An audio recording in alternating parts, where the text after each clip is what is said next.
Joyce, David, Osight, and Joyce Wilson, IDPA.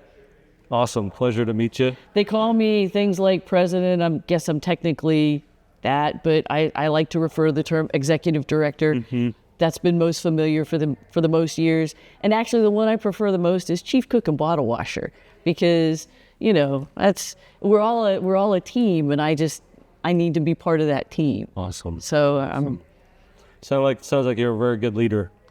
I don't know about that, but I got great employees and great teammates. That's for sure. So awesome. It's my first time at an IDPA event, actually. So I did some homework and learned a lot about the organization. Okay. And then you've been at the helm for almost 20 years, right? Yeah, I guess I've probably been really in charge for about the past 15. I've been with the organization since 2000. So 25 years, and I've actually been a member of the organization since it started. Wow. My original membership number was 0448.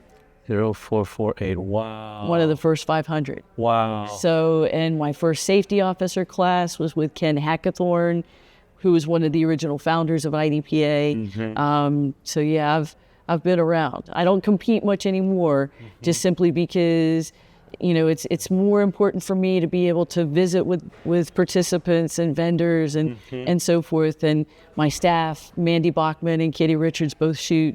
And so it's real easy for me to be able to let them shoot and do their thing. And then I can just be supportive and, you know, help out behind the scenes. That's awesome. So now what's the membership like now? It's in the... We're about 25,000. You know, it varies from the beginning of the month to the end of the month or whatever. We've actually got quite a bit of international membership. Wow. You know, we've got quite a contingency in China. We've got quite a contingency in Italy. Quite a European contingency. You know, some South Americans. We're actually in 72 plus foreign countries. Wow. So 72. That's impressive. It's amazing. Yeah. You know, every once in a while I kind of look at the whole list and go, wow, how did we get here? This is pretty cool. So is it, so what would you say, still majority is still the U.S., right? Yeah, I'd say we're probably 70% in the U.S., but still to have 20 to 30% outside is pretty cool. Yeah. It's pretty cool because we don't push the international side as much as we push for the USA side, just simply because it's much harder to follow what all the gun regulations are in all the different countries. Yes. You know, that's something that we just can't know everything. Yeah. You know, especially not having a lot of personal overseas understanding or presence. Because you got to manage all the regulations. Right. So yeah, and it's also very much part of the American DNA, the Second Amendment, right? Oh, the right to defend ourselves. Absolutely. And I have a funny story. My dad, he's in his 70s. He shot a pistol for the first time this year. Really? Yep. And I would never have guessed his response. He shot rifles before. He was in the basic training for our Army in Taiwan. But he shot a pistol for the first time, and he was like a kid again. He was so giddy. We're at the range. We went through a couple hundred rounds. He's like, no more? Can we get some more? You know? That's awesome. And then what he said was, this is why I came to America. This is what an American's about, you know, that you have that freedom, you know. That's powerful. Yeah. That's powerful. Yeah, and the thing is, I'm like, okay, Dad, you've been here, you know, decades, but I was really surprised, you know. Right. And growing up, we had a little .22 rifle, you know, and we'd plank with it. But, yeah, first time. Wow. I wish I got that on video. But anyway, I didn't expect that. But he drew direct connection to the American, the Second Amendment, the right. That's right awesome. Arms. Yeah. That's awesome. And protect yourself. You know? Absolutely.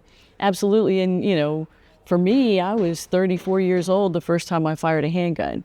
And I was going through a bad divorce at the time and quite frankly felt I need to protect myself. And so that's where my story started. Awesome. You know, and IDPA was just was just coming out, and my local club started hosting matches, and it just fits in with all of the Second Amendment because we're based on concealed carry. And so to be able to learn in a very safe environment, and even though it's not technically training,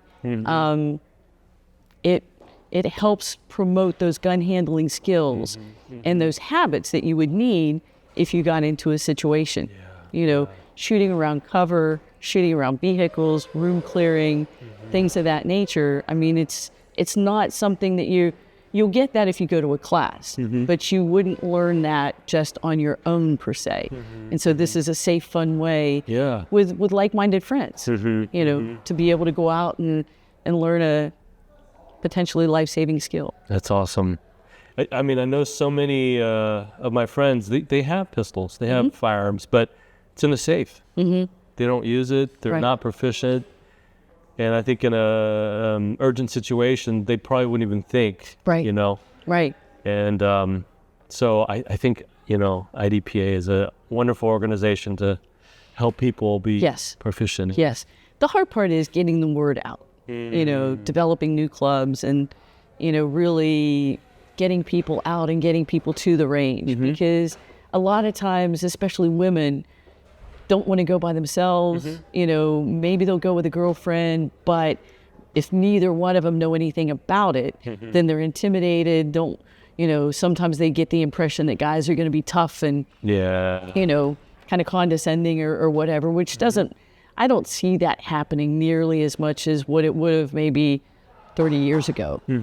So it's just hard to get them motivated to take that first step. Yes. But when they do, I mean, they get hooked. They get hooked. Awesome. They get empowered. They get empowered. Yeah. Absolutely.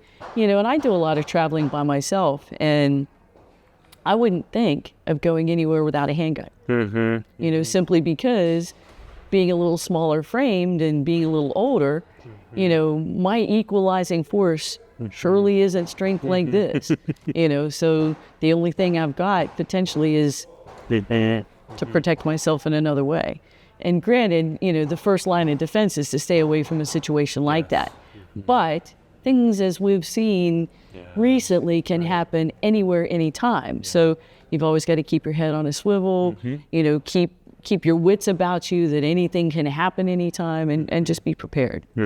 So, yeah, I think a lot of people I've talked to that started, shooting or getting the firearms, the realization is that it's the final line of defense, the final option. Right. There's so many other things that you can, your situation awareness, head on a swivel. Right. And then, of course, your last option, to save life, you've got it. Right. You got it. Right. Exactly. And it's really, I think, just being part of the IDPA, it helps bring awareness to know what your options are and how you prioritize, and just being ready for any situation. Right.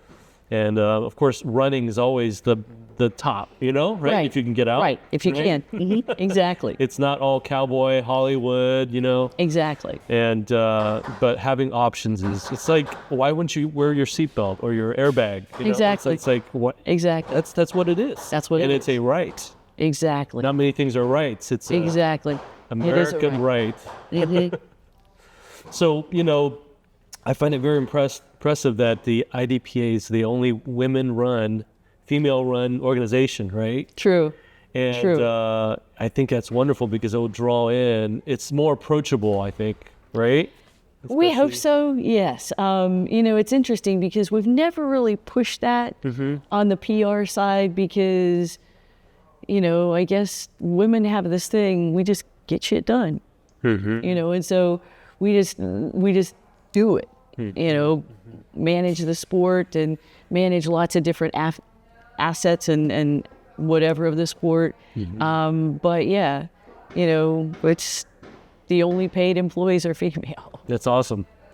So like, as far as demographics in the IDPA, is it half-half? Or is it? No, it's, interesting because as we were talking about the fact that we're both pilots, in the pilot world, it's only about 6% of the pilot population that are female. Yeah. And actually in the shooting sports, it's only about 6 or 7% as well. Really? And I think a lot of that has to do with the fact that, most of the women that are competing and that are really involved in IDPA are more, I don't want to say tomboyish, but more maybe math, science, STEM motivated, just like in the pilot population. And so therefore, we're not doing a good job getting out to the rest of the female population. And I think that's the big problem. But surely IDPA has a higher, right, percentage than the typical. Not really. Really? Not really. Wow. But and maybe that's our fault for not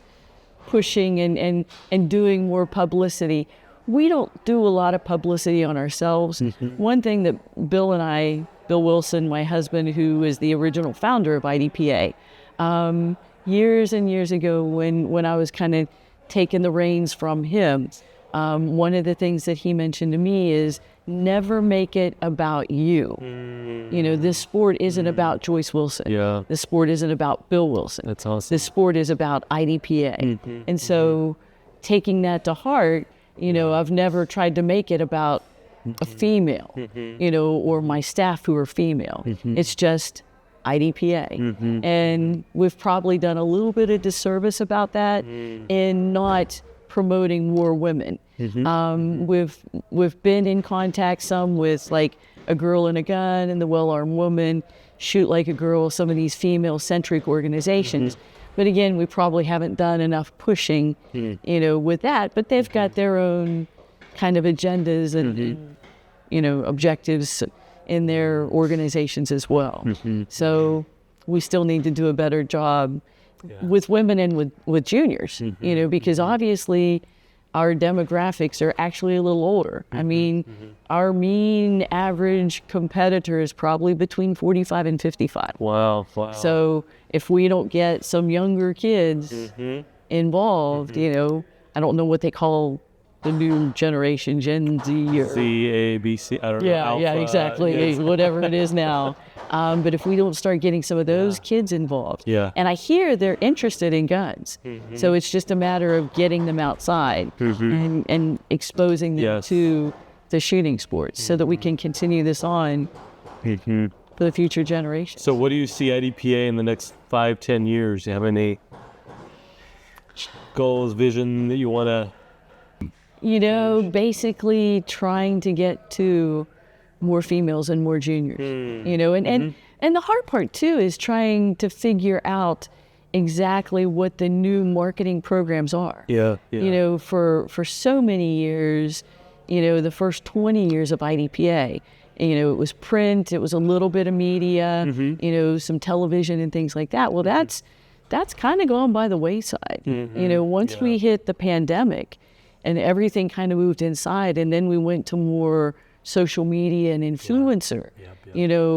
For those of us that are over that age, it's a little more difficult learning curve to try to figure out what is this whole influencer thing and what is the best method going forward to try to get to some of these generations, because it's confusing. I think there's a lot of, given all the current events happening, there's a lot of negative stigma, I always like to go back to the Second Amendment, because that's a fundamental right from the very inception of the country. It's not even for defense necessarily, it's to hedge against a tyrannical government. Absolutely. Absolutely. Defense is secondary. Absolutely. And it's not just the Second Amendment, but the First Amendment. The freedom of speech goes really far along with the Second. I think the Second's there to kind of protect the First. Yes. But you're right. It's all based on Second Amendment. And for us, obviously we try to keep moving forward with this is how we support the Second Amendment. Well, I know the young people are thinking about it. I have a teen daughter, 19. She's like, Dad, when can you get me a little pistol? I'm like, well, let's take a class, whatever, Awesome. She's interested. Awesome. And maybe when you graduate from college, you want to bring a firearm to college campus, Yeah. Well, and I think people around are seeing more, these universities and so forth are seeing more because the world is dangerous. Yeah. And so I think they're letting kids bring firearms some. Yeah, when I was in college, you couldn't do that. Oh, yeah, it was In your car, maybe, the Castle Doctrine, but things have changed. Concealed carry is coming up. Exactly. There are more and more subcompact, micro compacts. Yep. So industry-wise, there is a shift. Yes. And I feel like IDPA has a particular angle that appeals to that segment. Yes. And I looked at all the different competitive shooting groups, and they're all very intimidating. All these superstars, right. Pro shooters, and but IDPA is the most down to earth and practical. Right. And we try real hard to maintain that. We want anybody to be able to get a $250 firearm, an Uncle Mike's holster or whatever, a couple of spare magazines, a couple of boxes of ammo, and come shoot a match. Awesome. Because we need to get you introduced to something that, again, we hope not, but could potentially save your life. Yeah. Yes. So, yeah, we and we don't encourage a lot of the pro shooter stuff and all that because we want our bread and butter of the membership is the marksman level shooter, the sharpshooter. We want those people to have the best time. Not that we don't want to challenge experts, masters, etc. But we just want those lower classes because we want them to continue to get better and better. Yes. So increase their proficiency. Exactly. Yeah. Well, I'm inspired to join IDPA. Awesome. I mean, this is the first time, but I'll take a look around and check it out. Awesome. Yeah. And how long have you been flying? I got my private pilot's license in 2007. Bill and I had gotten a ranch out in West Texas, and it was a 10-hour drive. Oh man. And that was grueling. And I've got a bunch of friends that are pilots and so forth. And I just casually made the comment, well, it'd be faster if we flew out here. And he looked at me and said, if you want to get your pilot's license, you do that. And I went, got an instructor. Wow. And I think it took me 4 months to get my private. I kind of fast tracked. I mean, I was so into it. I got it in 2007 and then fast tracked that. And then I think it was 2009, I got my instrument rating. So, wow. And then hooked ever since. Years. So, yeah. Instead of your biannual, you just went ahead and get a instrument. Yeah. Heck yeah. So, how many years is this now? 21? Wow. No, wait. 18. And I've got, I was averaging about 100 hours a year. Yeah. So I've got about 1,700 hours, but. I'm still a baby.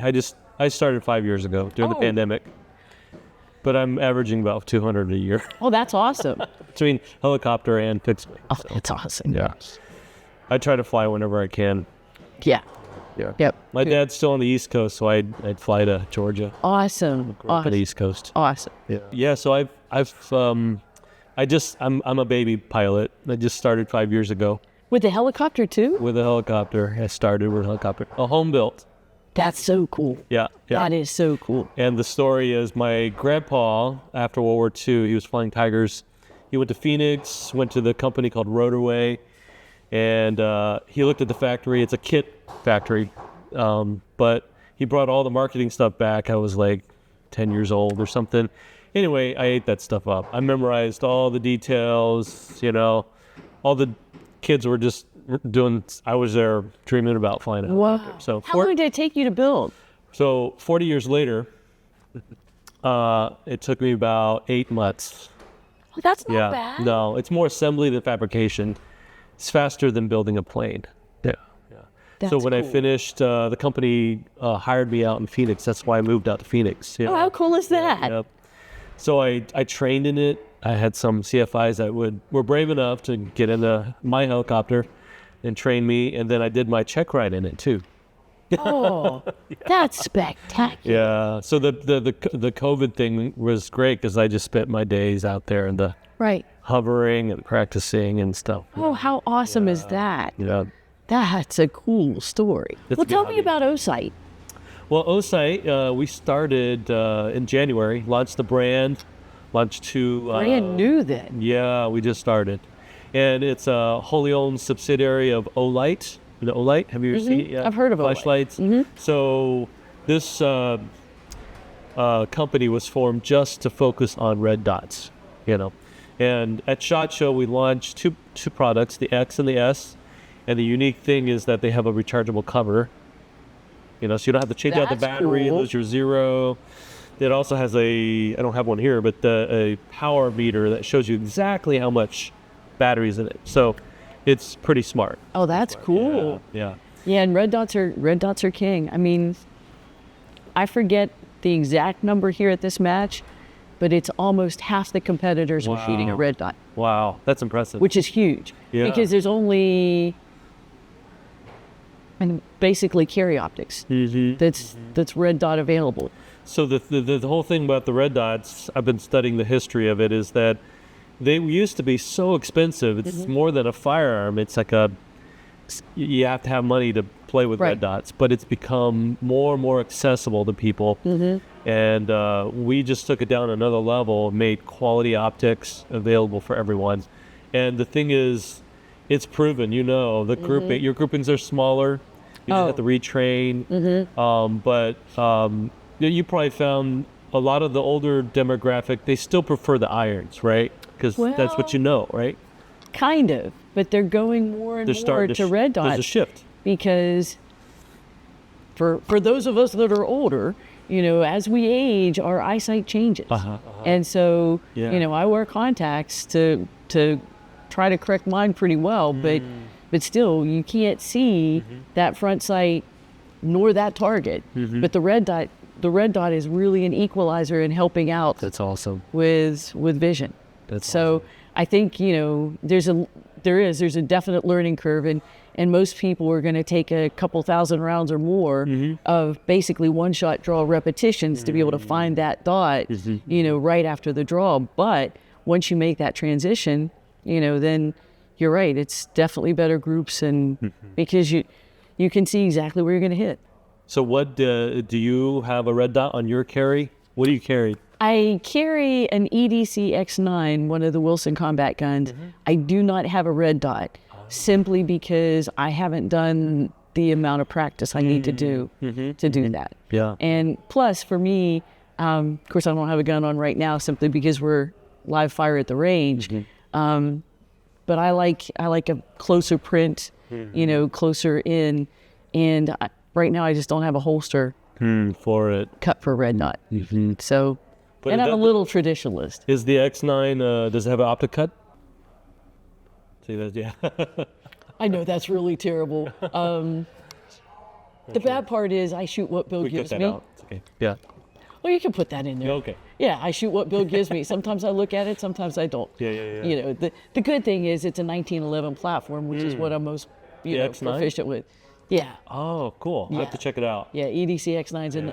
It's just a wide body 1911. It's a double stack. Double stack, yeah. So it's not that compact then.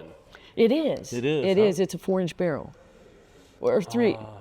Yeah, it's a 4-inch barrel.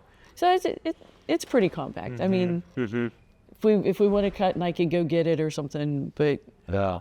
yeah, I carry a Wilson product every day, the grip for a 365, that's awesome. every single day. That's awesome. I'm a big fan. The ergonomics and the Right. feel. Good. Good. We appreciate that. Yeah. And they're not especially the grips, they're not that expensive, and Right. at first I just went out and gave it a try, and then I was like, wow, this string is where the texture's where it's at, and the grip, the undercut, Right. all those little details. Right. I just all mine that when there's an option for a Wilson grip, I just swap Right. it out. Yeah. Right. That's awesome. That's awesome. But it's about, you know, having the same grip also helps, because it's that muscle memory. And Oh, absolutely. yeah. Yeah, like for me, if I try to go to something like a Glock, you know, all I see is, you know, rear sight, ejection port, front sight, you know, because the grip angle is so much different than a 1911. So I'm just a 1911 girl. That's awesome. So Are there any interesting trends in the competition world, shooting world, that has surprised you? And the carry optics thing, I think, surprised me the most. I mean, I knew it was big. I just didn't know it was that big. And, sadly, of course, it's pushed out some of the other divisions that IDPA was founded on. Our poor revolver division. I think there's 6 people here. wow. Maybe 10. I can't remember the number, but All my revolvers have red dots. The Tauruses have an option straight up. yeah, exactly. CDP, the original division of IDPA for the 1911-45. I don't think there are 20 people here shooting CDP. Now there's other issues with that. Being 45, it's more expensive to shoot 45. And as we get older, it's harder to manipulate the recoil. But so 9mm is way more popular. ESP's given way pretty much to carry optics. SSP still kind of there, but again, it's just everything's got a dot on it now. So that, while it's not completely surprising, it surprised me with the amount. So has the demographics have you captured some of the younger demographic, or is just over the years? Truthfully, I haven't really looked at age demographics for a while. And I didn't look at age demographics for this match because I guess the gun demographics just kind of so overwhelmed me. I was looking at, okay, how are we gonna figure out what to do with this? We have 86 carry optics masters in this match. That's crazy. It's nuts. That's half, huh? That's, you said about half. About a third. About a third. And growing. Of the match. Wow. Yeah. Wow. Yeah. So yeah, I mean, it's. So I guess we picked the right industry, Osight, right? Oh, absolutely. Right. Yeah. The right industry, the right time. I mean, yeah. Everybody's doing it. So I gave you some of our most popular ones, but you haven't seen it, so maybe next time we'll do a follow-up and see what your impression of it. Absolutely, yeah. I'll take them home and put them on guns. And the two and play. Are both enclosed, right? Yes. So. Yes, and that's really important especially for carry. You don't want that emitter exposed and getting all dirty and stuff like that. And, especially for a carry gun, it's going to spend more time in your holster. And it's going to get a lot of pocket lint and stuff like that. So, having those cookie crumbs and... Yeah. Dog licks, whatever, Cat hair. Yeah. You competed in the Air Race Classic? The Women's Air Race Classic. What? Wait, that's air racing at Reno? No, this is... The Women's Air Race Classic is basically the old Powder Puff Derby. And so it's a different kind of race. It's not a race like who gets there fastest. They use normally aspirated airplanes up to, actually I think it's up to 500 or 600 horsepower. All female pilots. Wow. At least 2 pilots per plane. It's about a 2,400 nautical mile race where they use anywhere between 8 and 10 checkpoints. So you're starting, maybe on the East Coast. One of the races started actually in Concord, California, and ended up in Frederick, Maryland. I did the race 5 times, and it's so intense that by the time you get to the end, sometimes you can't remember where you've been. Oh, wow. Because you're just on the go. It's 4 days long, all day VFR, visual flight rules. And, depending upon the plane you choose to fly, you may limit your options or you may expand your options. Kind of sounds like the One Lap of America I was talking about earlier. Yeah, very similar to that. So you flew it how many times? 4? 5. 5 times? 5. What plane were you in? So the first 3 years I had a Cessna 182. Amazing, and a lot of the race is based around your ability to judge winds and weather, and your your leg ability of the airplane. Usually most of the legs are 2.5 hours long for, say, a 172. So when you're in a little faster airplane, It gives you a little more margin for error. You know, if you were in a slower airplane, now you're hustling. But anyhow, your ability, and trust me, by going across the country, you know, you can plan some, but you have to make sure you're mobile in your plans, because that weather can change, you know, in a heartbeat. You know, fronts move through and all that. It's usually done in the middle of June, so your days are long. But still, you got to pay attention. And it's all female, you have to be, it's a female only? Yeah, it's female only. So half the population's excluded? I'm just kidding. Yeah, exactly. But yeah, the first year I actually ended up finishing second. Wow. Which was really cool. Yeah. Who was your co-pilot? A really neat lady by the name of Laura Berry. We were flying, I was based out of Harrison, Arkansas. And so she was my first co-pilot. And then the second year was a friend that I met through the first year, Rebecca Hempel. We came in third. And then the third year, I'd met this really sweet lady. Her name was Janet Yoder. Unfortunately, she passed away a few years ago. She was kind of like a surrogate big sister for me. We finished seventh.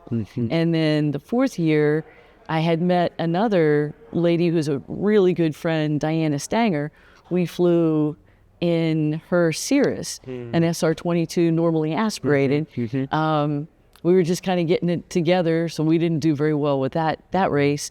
And then the fifth year, she had some really good contacts with Cirrus, and they actually built us a plane, and we won that race. Wow. So the fifth year. The fifth year. Wow. So I quit after that. I mean, you got to quit when you're at top, right? Yes, right. So, but it was a blast. You've had quite an extensive, you know. It was, yes. The neatest thing about the air race is it to flying is a lot like IDPA is to concealed carry, because I've been from the West Coast to the East Coast, north to south, over mountains, you know, around all kinds of weather, etc. It teaches you so much about flying, you know, and it gives you so much exposure. And with another pilot in the plane, it's just a lot safer. Yeah. You know, yeah. so like here with safety officers, you know, mentors, teachers, etc.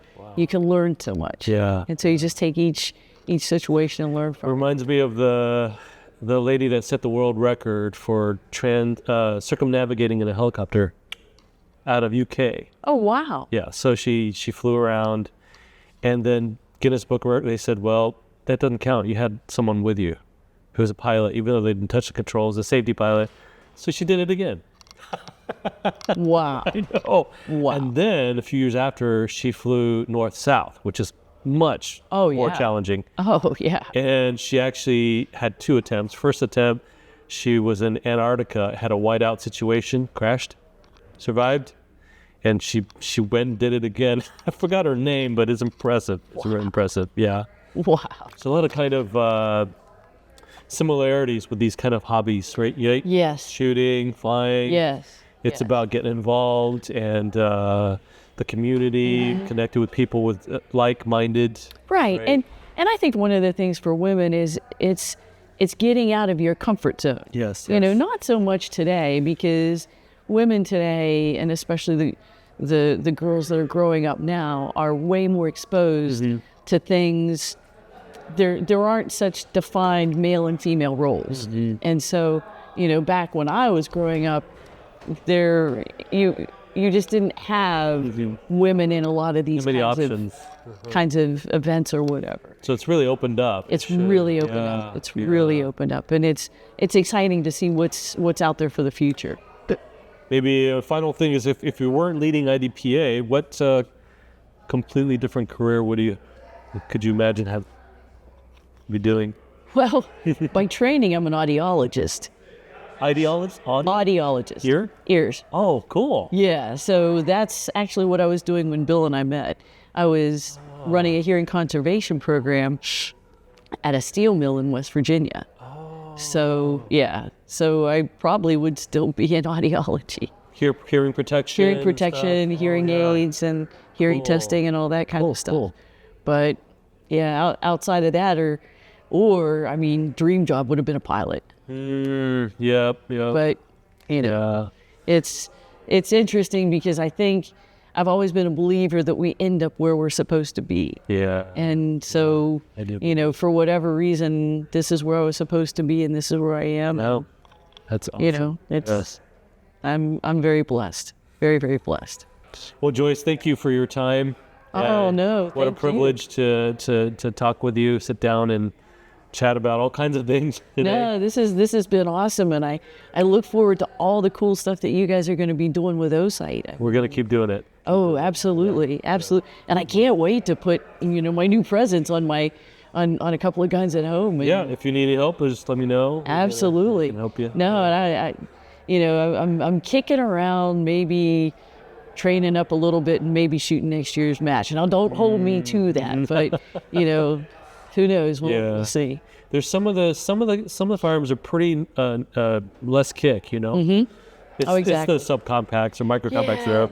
And I know even though I'm getting some arthritis in my hands, I know if I would just do it, and moving, toughen up and get moving, it would probably be okay. Glucosamine is a good supplement. Right. Yeah. I started on it. Yeah. So. Well, thank you so much. Thank you. I sure it. appreciate the time. Yeah, thank you for your time. And can't wait to see what new stuff you guys come out with. Oh, we'll keep you updated. Sounds good.